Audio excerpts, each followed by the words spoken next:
It's me, Marty. So today it's not going to be as fun and as way all my other videos are. It'll be kind of a bit more serious. I want to talk to you a little bit about me and who I am to a point. So this video is not really going to be up on YouTube for a little while. I'm going to put it on my Tumblr and just share it to some of my close followers, and then eventually once I'm more comfortable with it, I'll probably put it on my YouTube. So I think you guys will understand. What I want today's video to be about is about my identity and who I am and all that kind of truth. When it comes down to it, I identify myself as female. That's right, I technically would be considered a transgender person. I plan on going through the whole transition and changing my name, changing all that stuff, and hopefully you guys will understand and take that, and be respectful of that decision. I mean, I know some people, especially once this gets on YouTube, will probably mock and all this other stuff, which I think I'm ready for that. At least, from people I don't know. Close people, maybe, but so hopefully the people that I'm going to share this to will understand.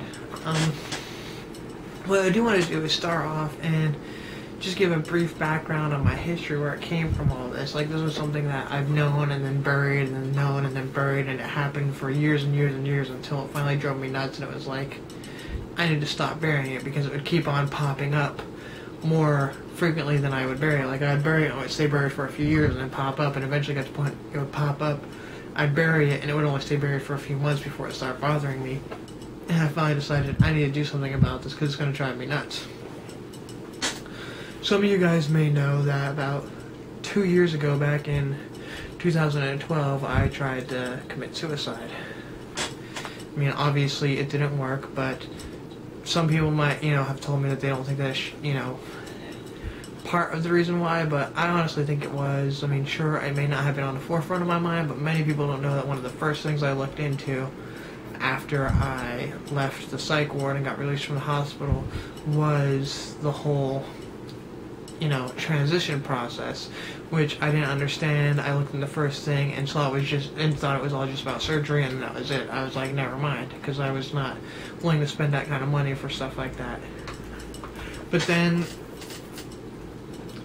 about a year later, it started to bother me again. I looked into it more and found out it was more than that. There was like hormone replacement therapy and all this other stuff, and it made me feel, like, oh, well, I mean, that's kind of affordable for time when I say, oh, for surgery, it will make me feel a lot more comfortable, because, I mean, the way that I understand it is the way that this whole thing works is basically when a baby's being developed, it starts off as a female. Regardless what your gender is now, you started off as a female. And once you get to time, after a certain point, the baby gets flushed is the term. I'm pretty sure it just means, like, here's a whole bunch of, hormones and whatever sex hormone it's supposed to be, male or female. And apparently, in a lot of transgender people, what happens is that flushing happens too late. Like, for instance, normally, and if it's male to female people, it is that after their brain develops. So their brain developed as female, their mind and all that other stuff developed as female, and then their body started developing, but it started developing as male. So with I was thinking, I always thought of trying to think of a good thing, and the closest thing I could think of, somebody might be able to think of a better analogy, but the best analogy I could think of is kind of like putting a DVD into a Blu-ray player. The Blu-ray player can play the DVD, but it's not playing at its peak performance, and that's kind of how transgender people work. The fact that, their peak performance would be if they're running on female hormones as opposed to male hormones, which they're running on. Like, they can run on it, but it's not as good. And, I mean, this then kind of branches out from the player thing, but it doesn't feel right. It doesn't run as efficiently as it could. Which is how I've, have felt most of my life, but then I'd always ignore it and bury it because of my church upbringing and stuff like that. I'd always feel like it was wrong, it was a sin. If I accepted this and if I moved on with anything like this, it would be bad. But the more I've researched into stuff like this, the more I've come to wonder how, all of that works. Like, I mean, especially when it comes to biblical things, the way that I've grew up learning, when you look at the way the things, the Bible split up in New Testament and Old Testament. Testament, if I remember correctly, technically means covenant, law, rule, agreement, stuff like that. So that's the way that I have always, looked at it. So when you look at it, the Old Testament is the old law, the old agreement and stuff like that. So when when you think about it, those old laws are no longer, held over us, because when Jesus came, he died, he made the Old Testament, the old laws, the old covenant be null and void. I know a lot of people still say that, oh, well, the Ten Commandments never said anything about this, Ten Commandments never said anything about that. And first of all, that's the Old Testament thing. I still think we're held to that to a point, which I know sounds confusing what I've seen, but most people don't realize the Ten Commandments were not there as being like, here's laws you have to follow. The Ten Commandments were given by God to say, here's laws that you have to follow, but my whole reason for giving you was to prove that you yourself, by yourself, cannot ever be good enough for me. You need a mediator, which is Jesus, which I still totally believe that. I still believe that, Jesus is the mediator between us, between our, we're too sinful to go directly to God. Jesus is our middleman. We have to go through Jesus. That's why we don't pray directly to God, we pray directly to Jesus. I know some people, who have religious problems will be like, oh, whatever, you're wrong, blah, blah, blah. But at least that's what I believe. I know some of you guys don't, but that's where I come off when the Bible thinks. When it comes to the New Testament, when you look at it, there's not really any verses in the New Testament against, there's nothing in the Bible against transsexualism, and there's really barely anything in the New Testament about homosexuality. The few verses that they do reference, when it comes down to translation, a lot of people believe that the translation actually is talking about male prostitution.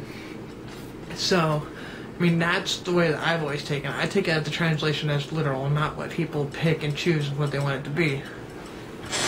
So, that's where I sound on out with the whole Bible thing. So after, I got over that research and looked more, I'm like, well, maybe this is something I should do, because, after attempting to kill myself, kind of over this, kind of not.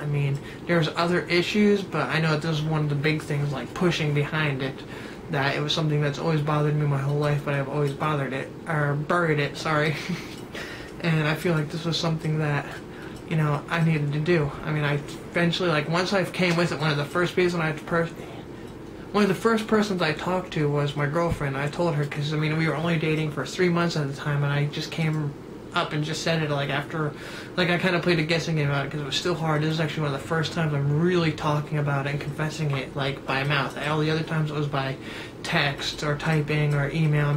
All in all, it was technically text-type format, but I've really never actually talked about it in person.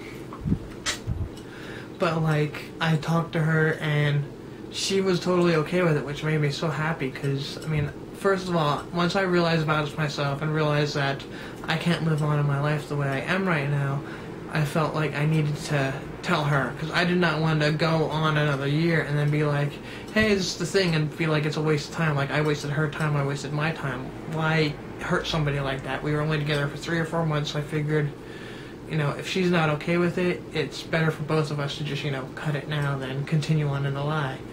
But I'm really glad that she was happy with it and okay with it, because that meant a lot to me, and it's really helped me be able to move forward in life.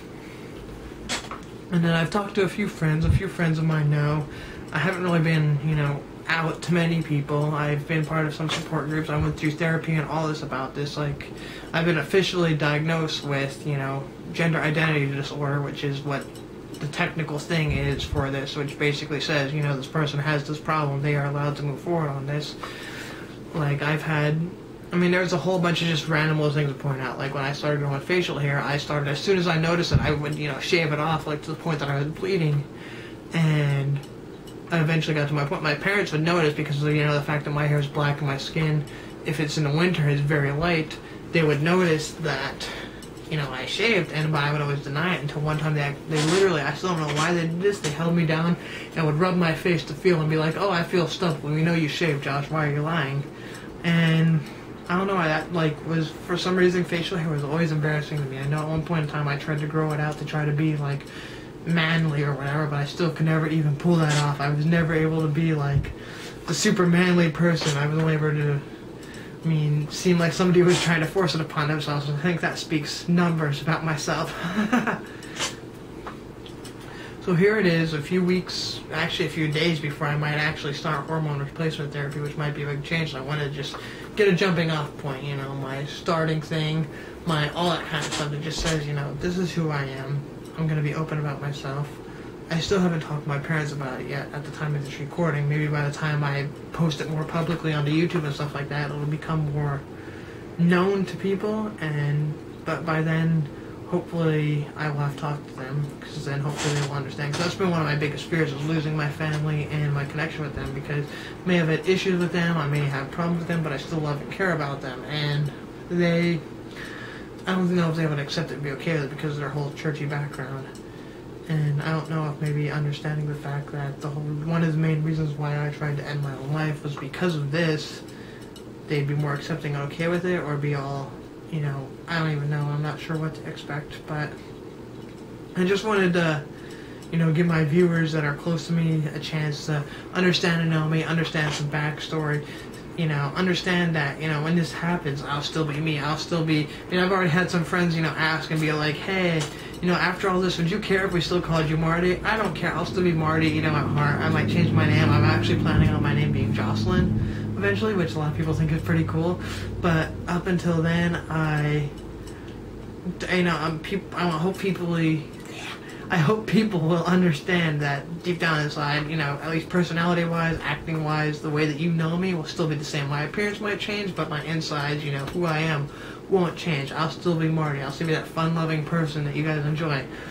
I'll just be, you know, female in body. You know, I'm technically, you know, female me by my mind, by the way I talk, by the way I act. That's me. Mostly when it came to camera work, I just acted as myself. Maybe I was a little reserved back, so when it comes out, maybe once I'm officially, like, out and all that kind of stuff, that I will be even more open and fun with my videos. Who knows? But hopefully you guys will understand this. Hopefully, if you have any questions, comments, and all that stuff, as long as it's not coming across as a rude or transphobic, homophobic, whatever you want to call it, type comment, I'll gladly answer it, because I know some people have questions. Transgender people are completely misunderstood, and misunderstood to the point because they don't even understand, like, what it is. They just know from what it is on TV, where they think it's gay guys trying to trick straight guys into having sex with them, but that's not what it is. It has to do with a whole other spectrum of things. I know that the whole reason behind transgenderism, like, that's one of the main reasons why people think, like, it's not been officially concerned, or it hasn't been 100% confirmed, like, this is the reason why, but it is, you know, one of the most, at least in my opinion, from researching, one of the most common beliefs as to one of the reasons why it occurs. There's that, and an upbringing and all this other stuff. I mean, there's a million other stories that point out to it, and I don't want to make this video too long, but I just wanted this to be like an official starting point, a jumping off point, where I'm being open with people, where I'm kind of talking to people about it, and where hopefully people understand. I think once I get more onto, you know, starting off a YouTube channel for this, especially once I start Hormones, I will have, you know, a transition vlog where I just talk about the different changes in my life, you know, how easy it's been, how hard it's been, you know, just the different ways I've coped with things, the different ways I've handled things, the way people have been there to support me, the way people haven't been there to support me, all that different stuff. So I really hope that you guys enjoyed this video, and will take the time to understand, you know, about me and about just the transgender population in general. If you have any questions, again, don't hesitate to message me on Facebook, message me on YouTube. I would say tweet me, but I don't want to, I'm still not completely open. I mean, if you private tweet me, that's one thing, but I'm not still completely out, so I please hope you guys understand and respect my privacy when it comes to that. Until then, hopefully you guys have a wonderful week. I'll probably go ahead, and since I'm going to put this on Tumblr, put my link to my YouTube channel below. I'll also put my Twitter and all that other stuff on there, so if you guys have any questions or want to see my other vlog videos where I'm just doing about random stuff, you guys can go ahead and watch that and subscribe. Until next time, you guys have a wonderful week, and hopefully you guys will check out my vlog. Thanks for watching. Bye.